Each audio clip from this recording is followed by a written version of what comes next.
the driving in this film is pretty crazy considering the vehicles at the time. And I was thinking that because when they pick her up, I was thinking that looks weird. The way the two guys pick her body up to put it in the hearse, it just looked. I was thinking, is that how you'd pick a dead body up if you two hitmen? Your first boy gets shot. Strange Way. Is it Strange Way? Is it? What do you mean? Your first boy, where they're playing cards, and he goes out to his car and he gets shot, and the hearse comes speeding around the corner. Oh yeah, yes. So the hearse, like the tires on that car, it's like, how are they sticking to the road? Because the tire technology back then had to have been dog shit. But these cars are going really fast. Drop him in the hearse. The same guy's going to pick her up to put in the hearse. I was thinking throughout this whole film, how did no one die doing the driving stunts in this film? There's one in particular where I think, James Bond, he has that driver take him out of the airport. Yeah, and he turned right. Yeah, that turn was holy shit. And it looks so fucking actually fast. It doesn't look like the camera shot was sped up. It doesn't. Like it might have been though. That's a good point. A good thing to mention though, because in a lot of older movies they do speed up the frame rate a little bit. If they did, they got lucky because it didn't look it at all. No, it didn't. That looked like they were booking it. Looked like they were auditioning for Fast and Furious 40 years too early. Yeah. Fast and Furious minus 40. That's what we need. When James Bond pulls up to the embassy or whatever that is, and he's just like, oh, yeah, make sure this guy doesn't move. Dead body. Yeah. In the car. Yeah. It's just sets the precedent of his character, dude. I loved it. Dude, speaking of the driving though, just to stay on the driving aspect of the movie a little bit, there's two more things I want to mention. One of them's bad, one of them's good. Let's start with the bad.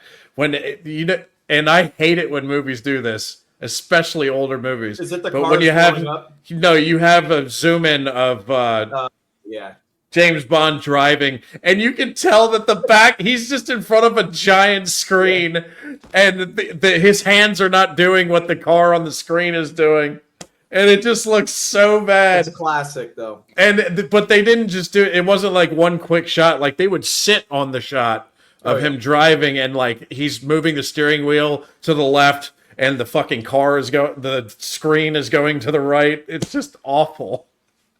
And I always hated it when older movies did that. It looks so terrible. But the good thing about the vehicles in the movie was it's 1962, and look at the cars from back then. They're just so sexy, bro. So beautiful looking, and they don't make cars like that anymore. No, and this is coming from someone who could give less than a shit about cars. But I see those cars from back then, and I'm like, man, they really put some time and effort into the cars back then, man. I don't know if it's still like this, but I know going to Cuba, I remember back in the day, people would say that if you went to Cuba, it was like stepping in a time capsule because they didn't get newer cars. So whenever you'd go to Cuba, there would be those old style of just gorgeous cars. Did you just say you went to Cuba, or you just from what you've heard? I've been to Cuba. Just hearing about it growing up. I thought you said you went to Cuba as well, to be honest. Yeah, because Americans are not allowed to. Italy.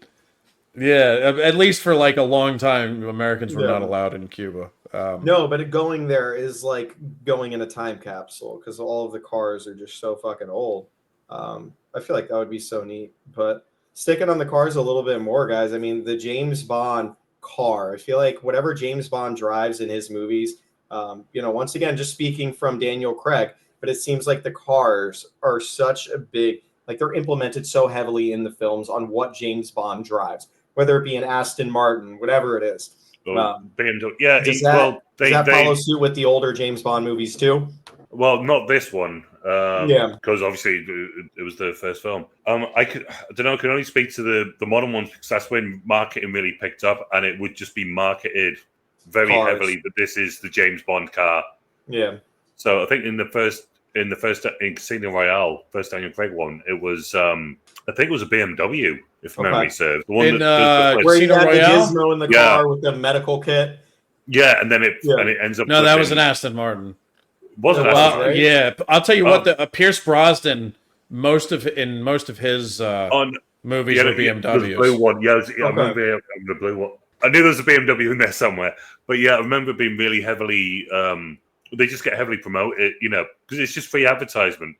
It's Yeah. it's a couple of £1 million, but how much does an actual marketing campaign cost? It costs multi-millions of pounds. Yeah, and you also got to think, James Bond, this guy who gets a lot of ass, saves the day, gets the girls, plural. Yeah. Well, not nowadays, but when a guy is going to look for a new car, the hell do you think he wants to get in? The guy that gets all the ass gets an Aston Martin. He gets an Aston Martin.